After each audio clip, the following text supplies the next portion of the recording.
अस्सलाम वालेकुम एवरीवन। उम्मीद करता हूँ आप सब लोग खैरियत से होंगे। अच्छा, आज मैं जिस टॉपिक पे बात करना चाह रहा हूँ, ठीक है, आई डोंट केयर कि PSX में क्या हो रहा है, डाउ जोन्स में क्या हो रहा है, SNMP में क्या हो रहा है। Believe me, I really don't care. क्योंकि जब फाउंडेशन ही नहीं होगी तो कोई फ़ायदा नहीं है कोई भी स्टॉक मार्केट में कुछ भी हो रहा हो। जब आपके पास प्रॉपर तैयारी नहीं है तो कोई उसमें it will not help you.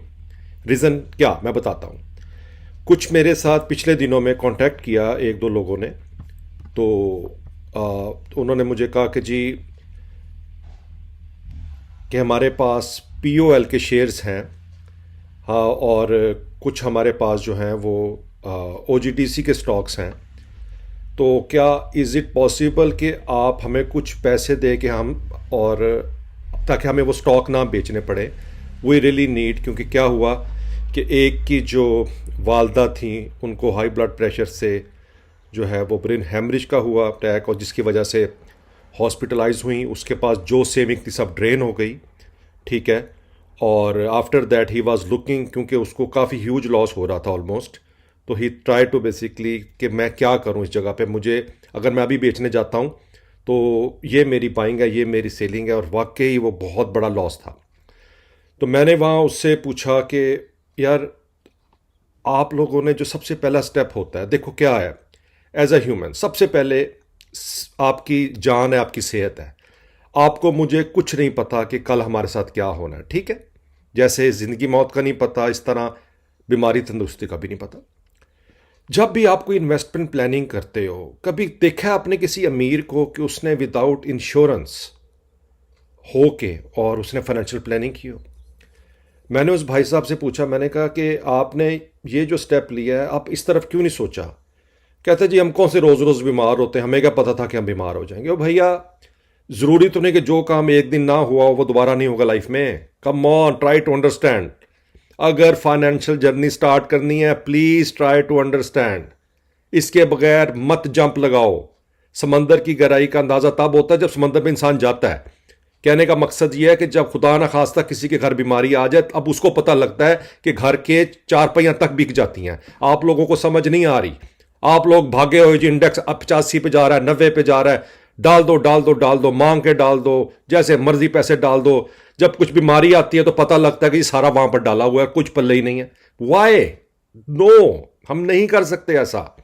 इसलिए आज जो मैं कुछ स्टेप आपको बताऊंगा, प्लीज ट्राई टू अंडरस्टैंड।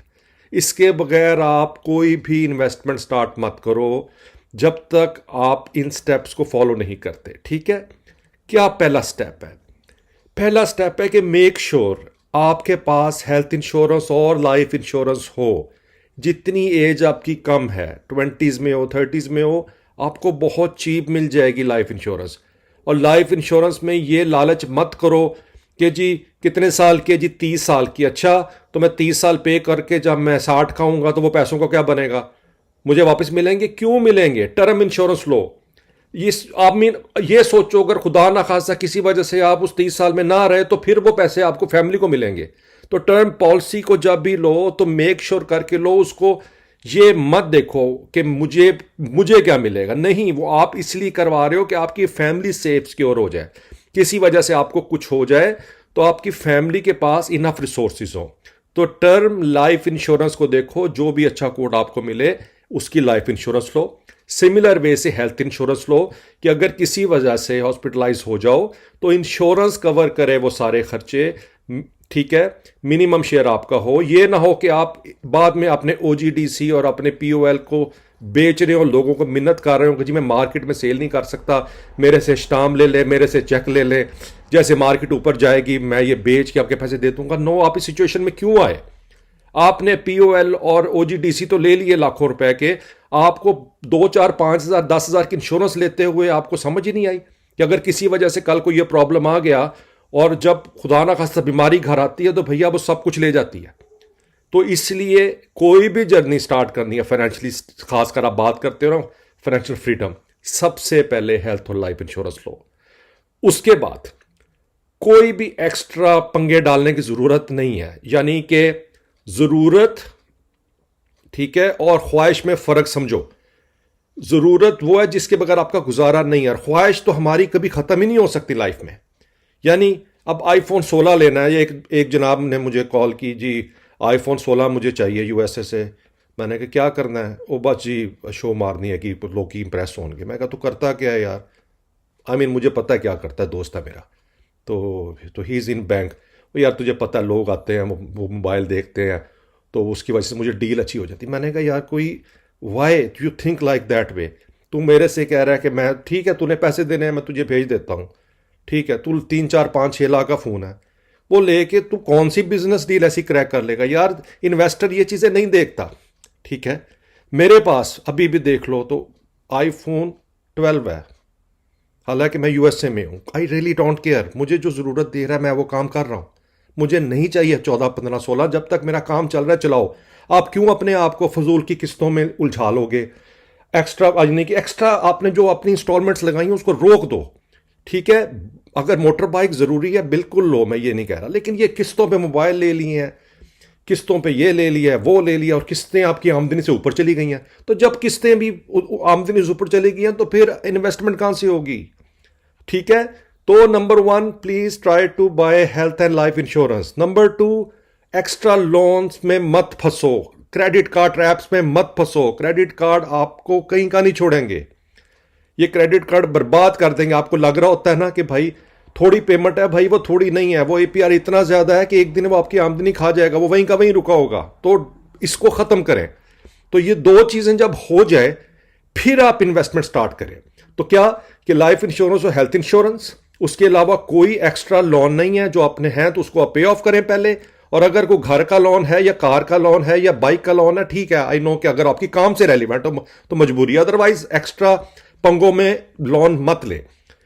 तीसरा क्या है कि कोई भी, फिर आप एक म्यूचुअल फंड की एसआईपी स्टार्ट करें नंबर 1 पे। ठीक है, इन्वेस्टमेंट जब स्टार्ट करनी है, अब उसमें आपके पास ऑप्शन है कि आप यानी कि स्टॉक मार्केट के म्यूचुअल फंड्स लेना चाह रहे हो, गोल्ड का लेना चाह रहे हो। जैसे अब ये मिजान वालों का देखो, कोई भी म्यूचुअल फंड हो, वो एचपीएल का है, वो मिजान का है, वो यूबीएल का है, फेयरली सब अच्छे हैं। आप अपनी रिसर्च कर लो, मैं तो सिर्फ एक एग्जांपल दे रहा हूँ। जैसे अब अलमेजान का म्यूचुअल फंड है AMFF, ये आपके इंडेक्स में इन्वेस्ट करता है स्टॉक में। फिर मिजान का इस्लामिक फंड है, इसके अलावा फिर मिजान का एनर्जी फंड है।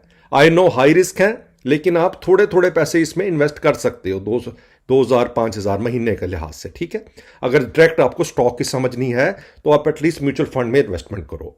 इसके अलावा लाजमी कमोडिटी के अंदर बहुत ज़्यादा फ्लक्चुएशन है, यानी कॉपर हो गया, सिल्वर हो गया, गोल्ड हो गया। अपनी इन्वेस्टमेंट का कुछ ना कुछ इन फंड्स में भी इन्वेस्ट करो। जैसे अब मेज़ान ऑफर करता है MGF, मेज़ान गोल्ड फंड, इसमें महीने का SRP डाल दो। तो एक आपने ले लिया मेन म्यूचुअल फंड जो स्टॉक से रेलिवेंट है या एनर्जी से रेलिवेंट है। एक आपका हो गया गोल्ड का म्यूचुअल फंड, उसमें यह है कि जैसे जैसे गोल्ड बढ़ेगा आपकी ग्रोथ बर्थ बढ़ेगी। मिसाल देता हूं कि अगर आपके पास 5,000 रुपया महीना है तो आप मेज़ान गोल्ड फंड ले लो, MGF 1,000 का, AMMF अगर आपने इंडेक्स में जाना है तो आप ये ले लो 2,000 का। ठीक है, और MIF अगर आपको इस्लामिक लेना है तो आप ले लो, उसमें भी 2,000 का।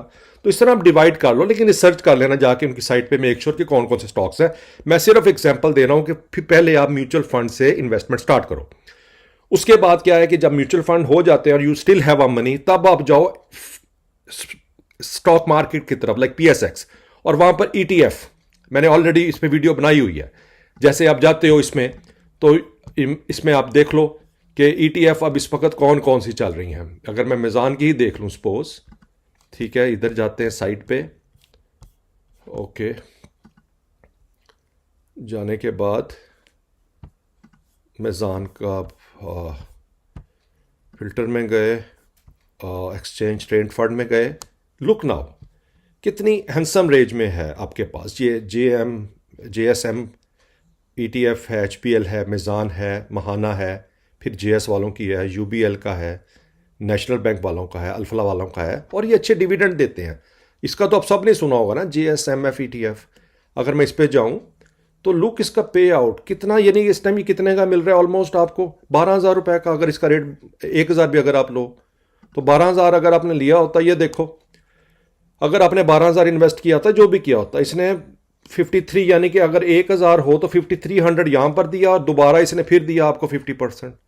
तो अल्लाह के बंदो, इसने अगर आपके पास 1000 स्टॉक होता तो 1000 की आपने बाइंग की होती इसकी, ये ETF लिया होता तो 10,000 तो आपको यहां से मिल जाना था वापस।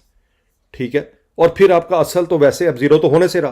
तो थिंक अबाउट इट कि कुछ ना कुछ ETF अपने पोर्टफोलियो में आप लोग इंक्लूड करो। ठीक है, इट इज रिक्वायर्ड।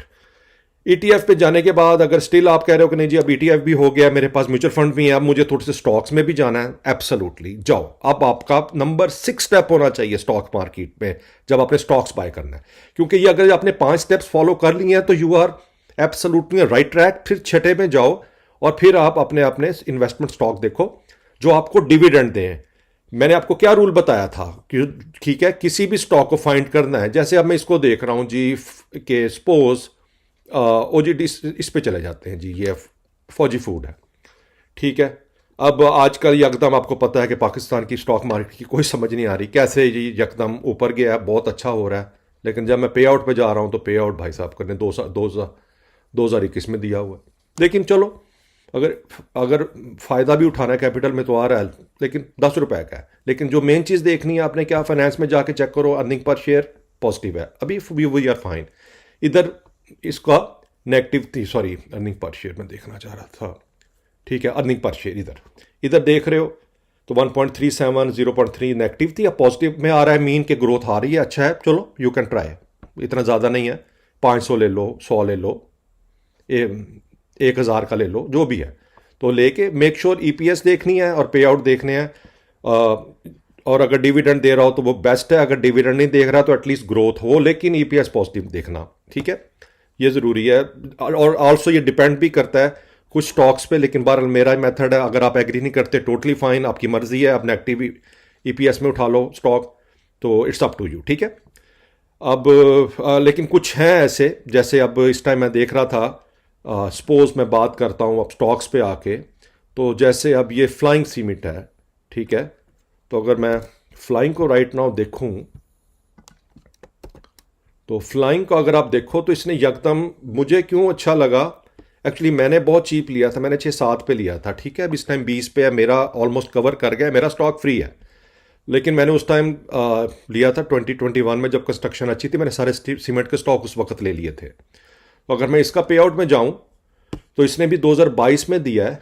ठीक है, लेकिन राइट दिया है इसने, लेकिन इसका अगर आप EPS देखो तो बिल्कुल माइनर चल रहा है, लेकिन स्टिल बेटर। तो यह है कि कुछ ऐसे ऐसे स्टॉक आप देख सकते हो जो आपको सूट करते हैं। रिसेंटली मैंने कुछ मॉडिफाई किया अपने पोर्टफोलियो में। अब मैं मॉडिफाई करता हूं तो मतलब दो होता है कि मैं स्विंग ट्रेडिंग की तरफ जा रहा हूं, या कुछ मैं लॉन्ग टर्म में जा रहा हूं, या कुछ मैं, यानी वो स्टॉक्स हैं जिन पे मैं वीकली नज़र रख रहा हूं कि क्या निकालना है क्या बेचना है। इस पे आप देख लो अगर आपको सूट करता है, लेकिन आई जस्ट थॉट कि मैं आपसे शेयर कर लूं। तो GHNI है, अटक रिफाइनरी है, साजगर है, अटलस बैटरी है, अटलस होंडा है, मोटर बाइक वाले, होंडा कार नहीं। ठीक है, फैसल बैंक है, पाइनियर सीमेंट है, फ्लाइंग है, AGP फार्मा, ईफर्ट है, फातिमा फर्टिलाइज़र है, स्पेल, SLG है, SLGL की बहुत ग्रोथ है, आई नो अभी आपको पता नहीं लगेगा, बट बिलीव मी, सीमेंट्री, SLGL और स्पेल, they are really good after few years, नज़र रखना। और FFC है। ठीक है, तो ये कुछ स्टॉक हैं जो रिसेंटली मैंने थोड़ा सा बैलेंस किया है, एक पार्ट अपने पोर्टफोलियो का, तो उसमें मैंने थोड़ी सी इनमें बाइंग की है, मैं आपको मैंने कहा बता दूँ। और अगर ऑलरेडी बाइंग थी तो कोई क्वांटिटी मैंने इंक्रीज़ किया, बेचे नहीं अभी। चलें, ये हो गया। अब कुछ चीज़ आ जाती है कि अब आप लोगों का कोई क्वेश्चन होगा, तो आई थॉट कि चलो उसको डिस्कस कर लेते हैं। तो क्या क्वेश्चन है जी, ये कह रहे हैं जी kindly guide us how about foreign stock and how to start. देखो फॉरेन स्टॉक में आई थॉट कि मेरा टाइम नहीं मिला, बट आई विल सी। अच्छा, ये एक साइट है सर्वा के नाम से, SARWA। मेरे UAE में जो दोस्त हैं दुबई में, वो इसके थ्रू इन्वेस्टमेंट करते हैं। अगर आप में से कोई भी सर्वा पे जाए, सर्वा.co पे, और just reach out to them और देखो कि ये आपको अलाउ करते हैं अमेरिकन स्टॉक में या इंटरनेशनल मार्केट में पाकिस्तान से इन्वेस्टमेंट करना। क्योंकि जो मेन प्रॉब्लम आ रहा है वो पाकिस्तान से, जब आप क्रेडिट अपने कार्ड यूज़ करते हो तो मुझे उस फंक्शन को देखना है। I will also reach out to them, Sarva वालों को, कि पाकिस्तान के बारे में इनकी क्या पॉलिसी है। अगर आपको सर्वा में ट्रेडिंग की ऑप्शन मिल जाती है तो एब्सोल्युटली मैं आपको इंटरनेशनल स्टॉक्स के बारे में बता दूंगा। एक जनरल मैं बताऊंगा, जारी बात है, स्पेसिफिक नॉट फॉर पाकिस्तान। कुछ और रीजन से भी अगर कोई वीडियो देख रहा होगा, मैं आपको फ्यूचर में अपना जो है यूएसए का पोर्टफोलियो, यानी खाली यूएसए का नहीं है, मैं आपको ऑलरेडी बता रहा था कि I have also Korea, Japan, China, India. तो मेरे पोर्टफोलियो में ये सारे के सारे स्टॉक्स हैं जो अच्छे हैं, जो इंटरनेशनल लेवल पे ट्रेडिंग होती है वाया यूएसए मार्केट, तो वो होते हैं। लेकिन I will share with you कि जो भी आपको इंटरेस्टिंग लगे, स्पेसिफिकली जो मेन कंपनीज हैं यूएसए की, ठीक है। तो मैं आपके साथ डिस्कस करूँगा फैसल इसके बारे में। नेक्स्ट वो पूछ रहे हैं कि जी म्यूचुअल फंड में इन्वेस्टमेंट करनी चाहिए KSE 30 के। That's fine, if you want KSE 30 is totally okay.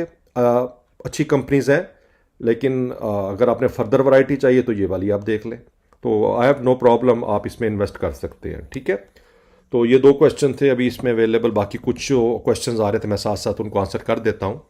तो आई होप कि आपको समझ लग गई होगी कि अगर जर्नी स्टार्ट करनी है आपने अपनी फाइनेंशियल, तो आपको ये 5 स्टेप्स मैं दोबारा रिपीट कर देता हूँ वीडियो ख़त्म करने से पहले। प्लीज़ अपनी हेल्थ और लाइफ इंश्योरेंस बाय करो, कोई एक्स्ट्रा लोन है उनको पे ऑफ कर दो, म्यूचुअल फंड में इन्वेस्टमेंट से स्टार्ट करो, फिर ETF में, अगर स्टॉक मार्केट में आना है तो ETF थोड़े से लो, फिर छठे स्टेप्स पे आप स्टॉक्स में इन्वेस्ट करो जो आपको डिविडेंड पे, ठीक है। चलें, फिर अपना ख्याल रखिएगा, आपसे नेक्स्ट वीडियो में मुलाकात होगी। Take care.